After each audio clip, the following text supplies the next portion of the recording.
Ce 19 avril, une bombe explose dans une banque française du Cap, à la pointe de l'Afrique du Sud. Nous avons été bouleversés par l'assassinat de Dulcie September. Il était scandaleux qu'elle puisse être assassinée de sang-froid. Mon détachement, et j'étais en charge de cette mission, a décidé de poser une bombe dans la banque française qui se trouve derrière moi. Nous avons fait tout ce qui était en notre pouvoir pour éviter les pertes civiles. C'est donc dans le calme que je suis rentrée dans ce bâtiment numéro 4. J'ai monté quelques marches et j'ai placé la bombe contre les murs de la banque. Nous avions ciblé la banque française parce que nous voulions envoyer un message aux Français. Nous pensions que la France était complice d'une manière ou d'une autre. Cet attentat, c'est une vengeance de l'ANC. Pour le mouvement de Nelson Mandela, les responsables de la mort de Dulcie September sont à chercher en France.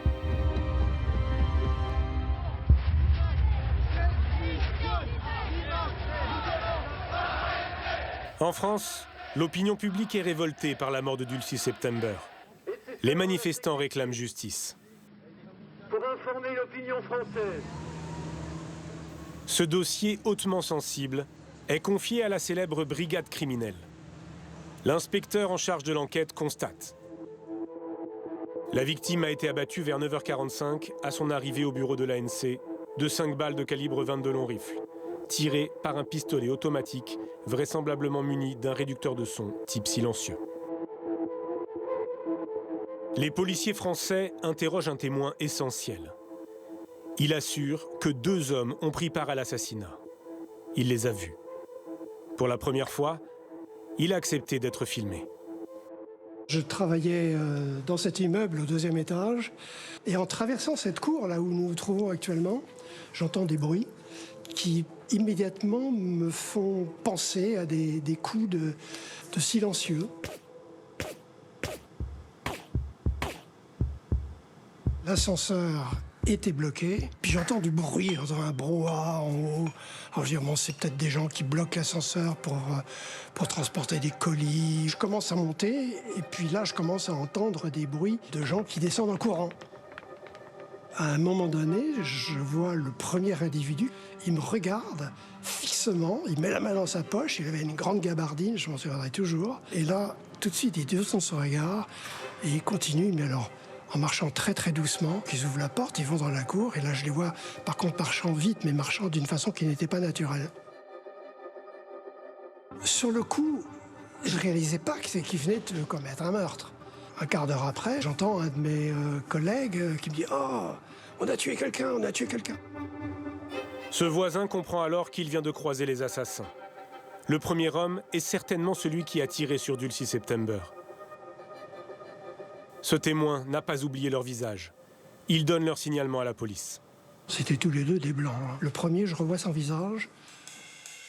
Il avait un visage plutôt rond. C'était pas un gamin, visiblement. Châtain clair. Début de calvitie. Regard perçant. Bon père de famille, on va dire. Bon français, quoi. Les renseignements généraux ont fourni ces dernières heures aux policiers une piste qui a abouti à une garde à vue pour 6 personnes au quai des Orfèvres. La crime arrête plusieurs suspects. Parmi eux, un proche de Dulcie September, Martin Van Riems. Ce Sud-Africain blanc ne ressemble pas à la description faite par le témoin. Mais les policiers l'arrêtent au petit matin pour un interrogatoire musclé. Ils m'ont mis par terre et j'ai commencé à leur dire « Mais qu'est-ce que vous faites là, quoi? C'est ta gueule !» Il y avait au moins 15 policiers dans l'appartement qui fouillaient partout. Et après, on est parti au quai des Orfèvres. Ils m'ont posé des questions, moi j'ai répondu. Et après, il sort le papier, il dit « Voilà, signé ». Je dis « Ah, attends, je commence à lire, c'est que des conneries ». C'était genre « Alors, si c'était ta copine, elle t'a dit que c'était fini, et donc t'es fâché ». Alors, j'ai lu ça, j'ai dit « Ah non, je ne signe pas ». Je me rappelle très bien de la tonalité. C'était comme si j'étais un criminel. Pris le papier, il est déchiré et le lâché tomber comme du confetti. Les Français étaient dans la rue et c'était pour montrer que la police faisait quelque chose. Si on disait aux Français, ah voilà, on a arrêté un Sud-Africain blanc qui vit à Paris, qui connaissait Dulcie, ça marchait. Après 46 heures de garde à vue, Martin Van Riems et les autres suspects interpellés sont relâchés. L'enquête s'oriente vers une piste plus politique. Les escadrons de la mort du régime de l'apartheid, ceux qu'on surnomme les tueurs Z.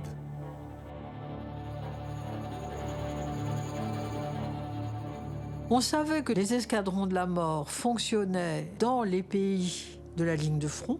Il y a eu des quantités de militants de l'ANC qui ont été assassinés. Pour nous, c'était... Oui, ça nous paraissait plausible. Mais pour ce journaliste d'investigation qui connaît le mode opératoire de ces tueurs, ce scénario paraît peu crédible.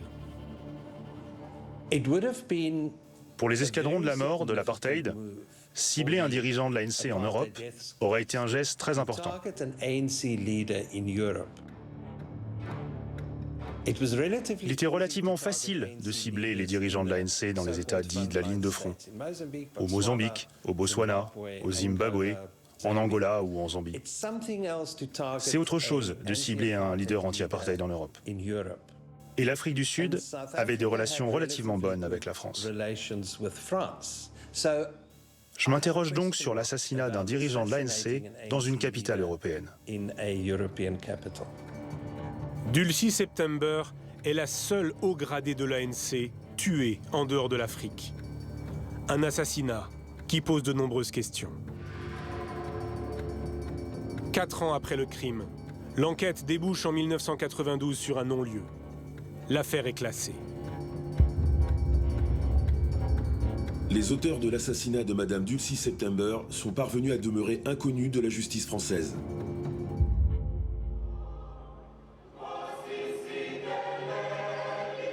Mais 2 ans plus tard, une page se tourne en Afrique du Sud. Nelson Mandela devient le premier président noir du pays. C'est la fin de l'apartheid.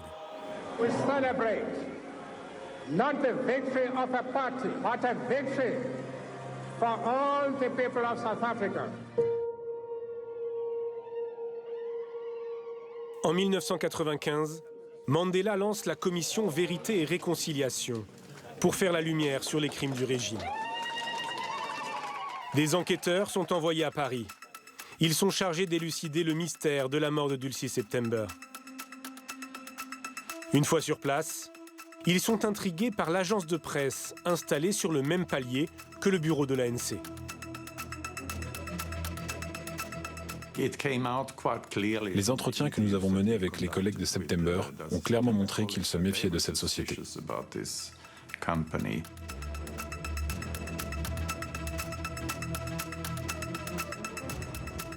On nous a dit qu'ils s'y étaient installés peu de temps ou presque en même temps que l'ANC et qu'ils avaient quitté le bâtiment peu de temps après le meurtre de Dulcie September.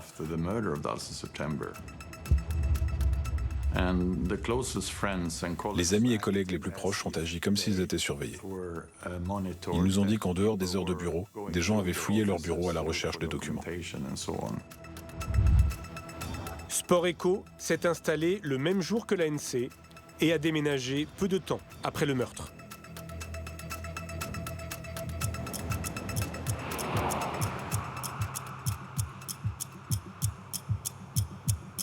Nous avons retrouvé un ancien de cette agence de presse. Il nie toute surveillance. La gueule à l'époque. Si il y a eu la surveillance de Dulcie September, c'était du rond de gauche, pas de droite. Il suggère que Dulcie September était plutôt espionnée par ses proches. Quant aux dates d'installation de son agence, il évoque un hasard de calendrier. D'autres protagonistes, présents dans l'immeuble à l'époque de l'assassinat, attirent l'attention des enquêteurs. C'est également un autre élément d'information que nous avons obtenu, à savoir que ces peintres se trouvaient dans le bâtiment. La police aurait dû les interroger. Nous ne savons pas s'ils l'ont fait parce que nous n'avons jamais vu le dossier. Nous avons réussi à contacter 2 anciens peintres. Le matin de l'assassinat, ils ne sont pas venus à l'heure habituelle. Peut-être qu'on ne pouvait pas travailler pour des temps de séchage. Et, normalement, l'embauche, c'était à 8 heures. À l'époque, on était sur le chantier de 20h au soir. On ne bougeait pas beaucoup. Je vois pas pourquoi on ne serait pas venu. Ça m'étonne pourquoi on n'était pas arrivé. Les ouvriers n'ont donc rien vu.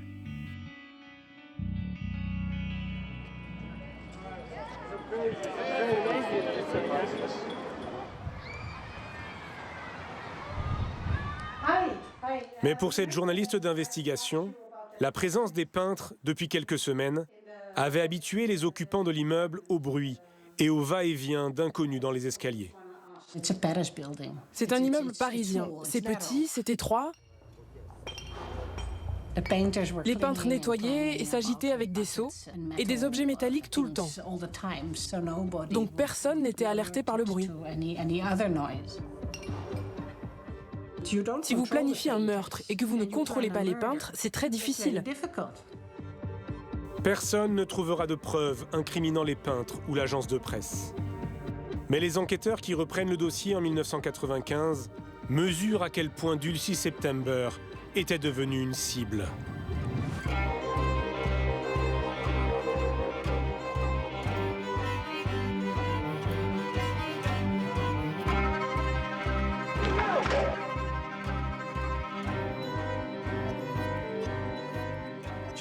Elle s'est sentie menacée.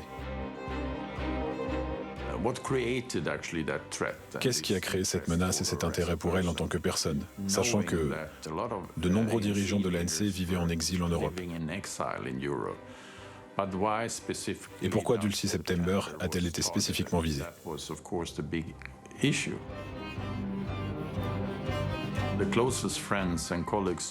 Les amis et collègues les plus proches d'elle savaient très bien qu'elle était impliquée dans quelque chose ou qu'elle avait obtenu des informations très sensibles.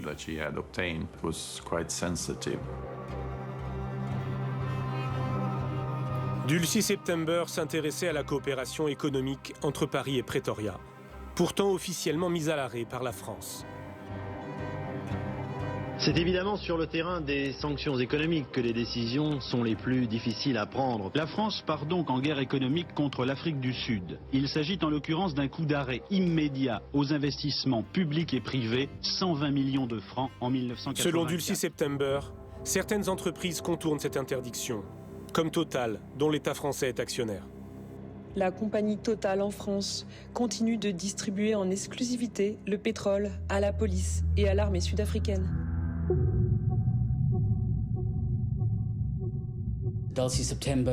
Dulcie September était une activiste et quelqu'un qui était prêt à entreprendre des petites actions dans des pays comme la Suisse pour souligner que les gens ne devraient pas acheter de fruits sud-africains, par exemple. Mais à un autre niveau, d'après ce que nous sommes maintenant en mesure de comprendre, elle semblait certainement avoir creusé dans le monde obscur des liens stratégiques clandestins entre l'armée sud-africaine, les entreprises d'armement françaises et les services de renseignement français, et certainement le gouvernement français.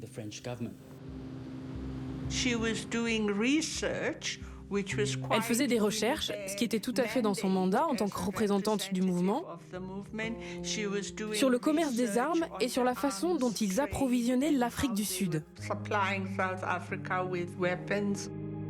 Dans ses notes, Dulcie September écrit « Thomson CSF fournit directement à l'armée sud-africaine des équipements de communication, des radars, des missiles Crotale. » Dans un autre document, elle détaille le système mis en place pour des livraisons d'armes entre Bordeaux et Durban, via un navire danois qui change de nom au milieu de l'océan.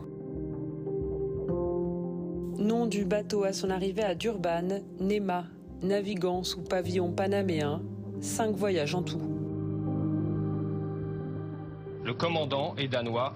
L'organisateur, lui, est suédois, mais les armes sont françaises, embarquées à Bordeaux sous couvert du ministère de la Défense. Officiellement, les munitions étaient destinées à la marine argentine.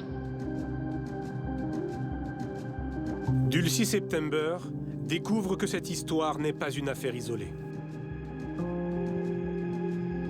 Potentiellement, c'est une bombe politique. Officiellement, Paris s'oppose à l'apartheid et respecte l'embargo imposé par l'ONU. Sur cette question, pour faire reculer l'apartheid en Afrique du Sud, des paroles ou des actes?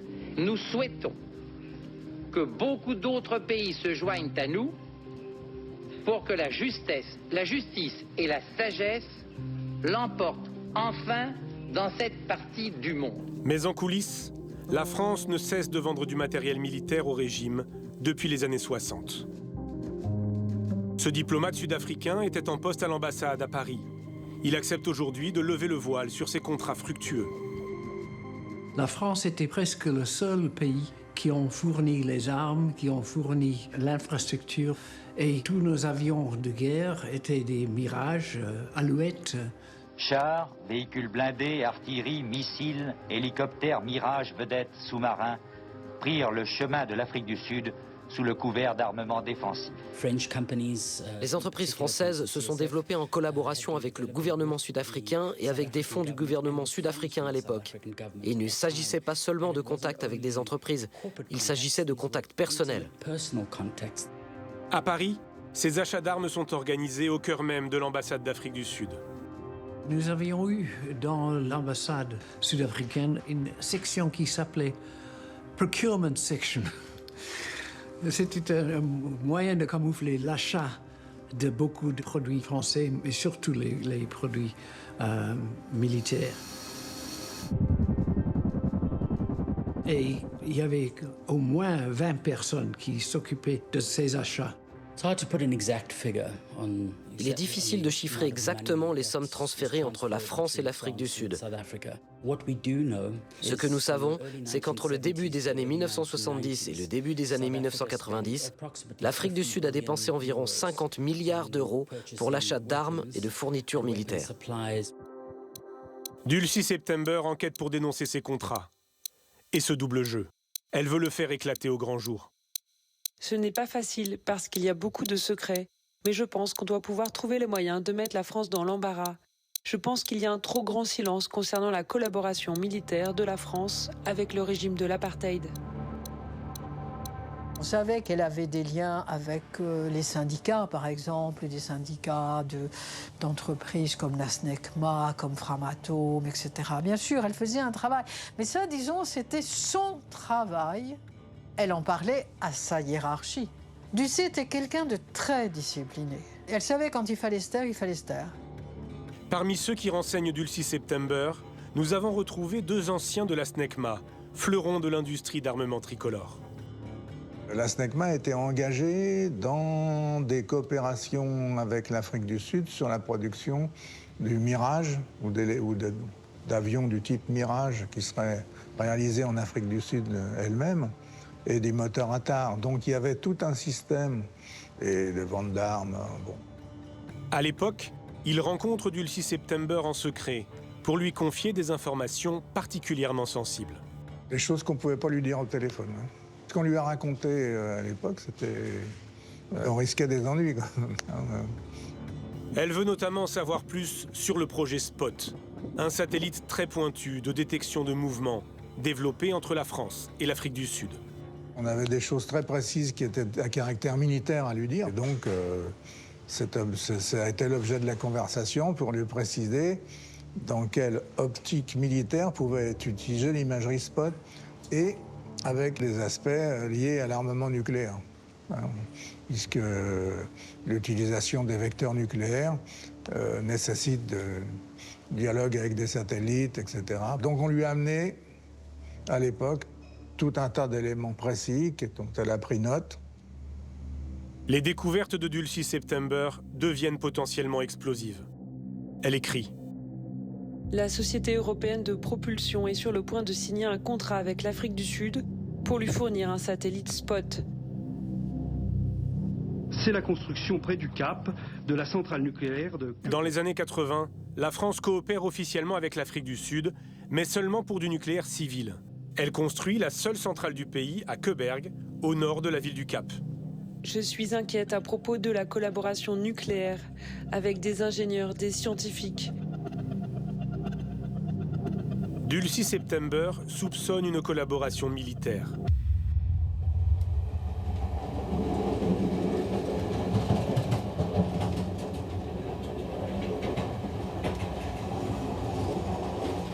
Quelques mois avant son assassinat, elle se rend à plusieurs reprises dans une zone sensible. Ici, au cœur de la Provence, elle séjourne dans la ferme autonome de Longomaille, siège d'un réseau international de militants d'extrême gauche.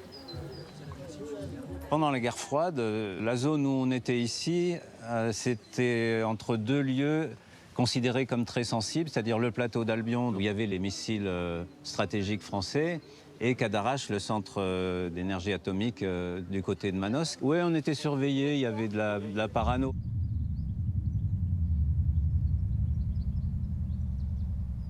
Cette relation avec Dulcie September contribuait à nous faire qualifier de terroristes. Il y avait une grosse méfiance que la relation avec Dulcie September a dû accroître également, mais aussi accroître à ses dépens à elle. Jusqu'où Dulcie September est-elle allée? Qu'a-t-elle fait exactement sur place? Quand elle rentre à Paris, elle semble plus inquiète qu'avant. Thomson, Brandt, armes et technologie nucléaire. Sa secrétaire, Joyce, est témoin des coups de fil de Dulcie September à sa hiérarchie à Londres. Lorsqu'elle est revenue de l'un de ses voyages, elle était terrifiée et elle a commencé à téléphoner à Londres. Elle a mentionné des questions nucléaires, mais elle a dû le faire juste à la fin. Elle a dû essayer de passer d'abord un coup de téléphone de manière amicale et dire qu'il fallait venir. Mais il ne répondait pas, et il ne répondait toujours pas. Selon Joyce, sa secrétaire, elle a téléphoné plus d'une douzaine de fois. Dulcie September ne peut pas parler librement au téléphone. Elle tente de faire venir ses chefs à Paris, mais ils restent à Londres. Pourtant, la suite semble avoir confirmé ses intuitions. Lorsque l'apartheid a pris fin, nous avions 6 bombes nucléaires. D'où vient cette technologie? D'où venait l'uranium enrichi?